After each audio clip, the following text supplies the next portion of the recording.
Hey, Jade. Oh, yes, Neil. Good story last week with the whole vending machine thing. Thank you so much. That means so much to me coming from you. Yeah, it's just, I don't know, stealing Xander's story though, that was kind of a jerk move, I mean. Excuse me, are you trying to tell me what to do? Trying to make me tone it down perhaps? Maybe worried that I might be outshining you? Well, no, it's just from a journalistic point of I view. wouldn't worry about it, Neil, because you're no longer in control here. I'll be calling the shots from now on. So get out, leave my dressing room, and come back when I need you again.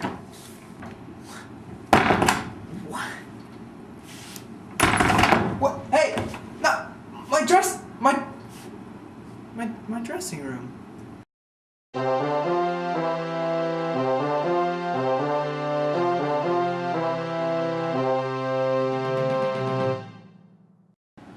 Good evening, I'm Neil Vokey. Dig my denim suit? Tonight's top story, time. There's just not enough to go around, which may explain why students are finding themselves late for class.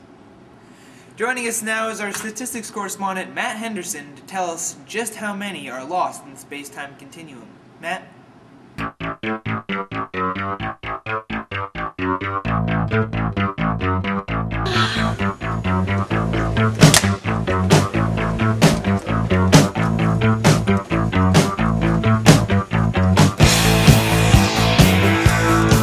Thank you, Neil. Well, as you may have noticed, I've been without a microphone for about 2 months, and I didn't even realize. Last week, we asked you if you were often late, and 42.8% of you said that you were. Not good, people. Not good. Next week, we'll be asking you if you would use our cafeteria. If we had one, of course. Until next time, this is Matt Henderson, signing off. Thanks, Matt. Shocking numbers indeed. And for those of you arriving late, we're talking about you, late people. Now let's go over to Xander Johansson as he gets to the bottom of this totally tardy tale. Xander? Thanks, Neil. I'm in the foyer, and the bell just rang, and I'm about to go interview some teachers, figure out what's going on with all this late business. So, Mrs. Corman, why do you think that there are so many late kids at this school?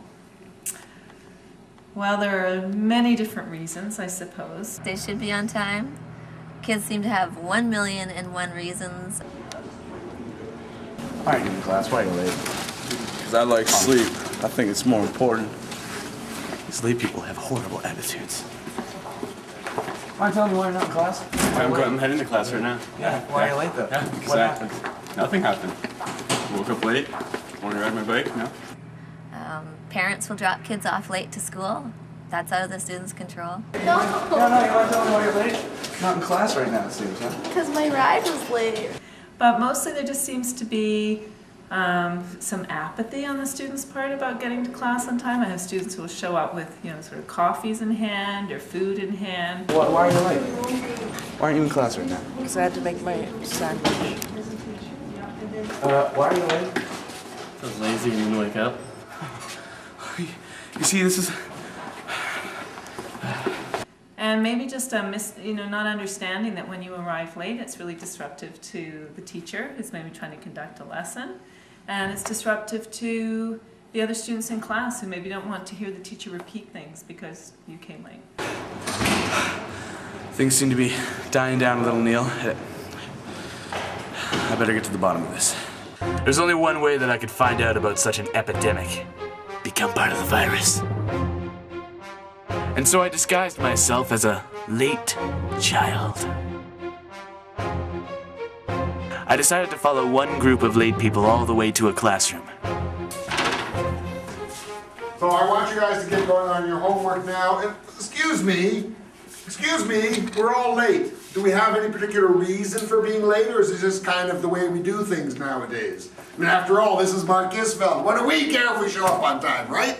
That's all right. Yeah, Mikey, I don't want to see this happen again, or you come visit me for a few lunch hours, okay? Felisa, the same goes with you. And you two, this is the last time we talk about this, okay? Sorry.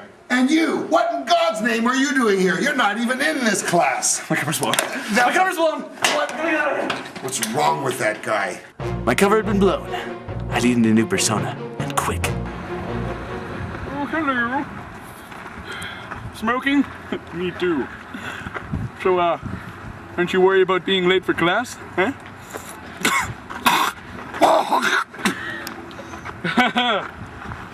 Okay, well, I'm just gonna go join the other stoners or smokers over there.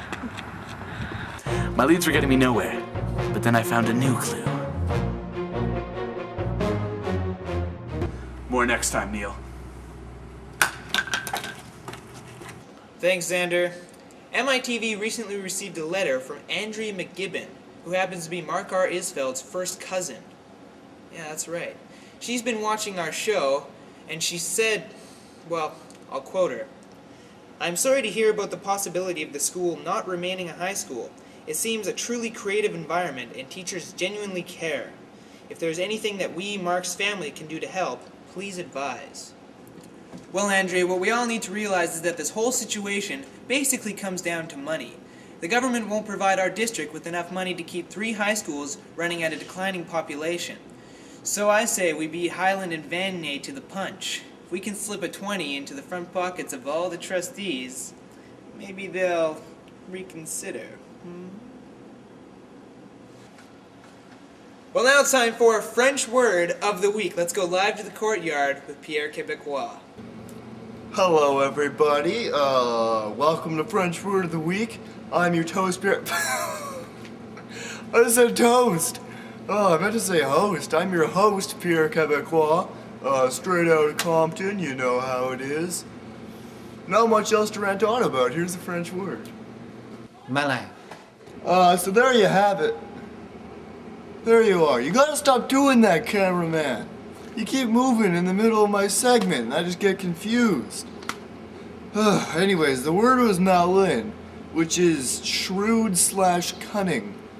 They seem kind of different, don't they? Shrewd is more like a jerk. But cunning, I mean, I'm quite cunning myself. You can see the comparison there, it just doesn't match up.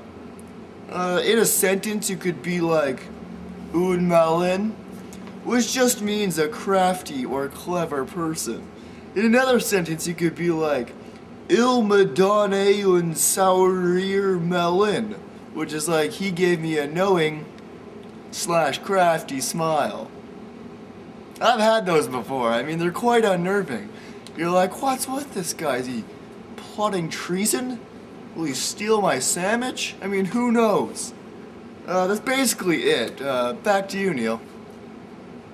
Thanks, Pierre. And now over to Tyson Bracken with a special NHL playoff edition of sports. Tyson? Oh yeah, NHL playoffs are back. Yeah, and personally I think it's Vancouver and Boston in the final, go to Game 7 where Canucks will take it in overtime. That's just my personal opinion. But what do you guys think? I went around at lunch and I got some of your guys' opinion on who's going to win the Stanley Cup. Let's take a look. Who do you think is going to be in the final and who's going to win it? It's got to be Vancouver this year. This is their year, and they'll be going against Washington in the final, and they're going to shut down Ovechkin. Luongo's going to say no to Ovechkin. Vancouver and Boston. Vancouver's going to win. And how many? 7. Boston, Vancouver. Vancouver takes it in 6. Boston and Detroit. Detroit takes it in 7. Who do you think is going to be in the finals for the NHL playoffs? Probably Vancouver and Boston. And who's going to win? Vancouver. My heart says Calgary, but my brain says Vancouver and probably Pittsburgh. Not the Montreal Canadiens.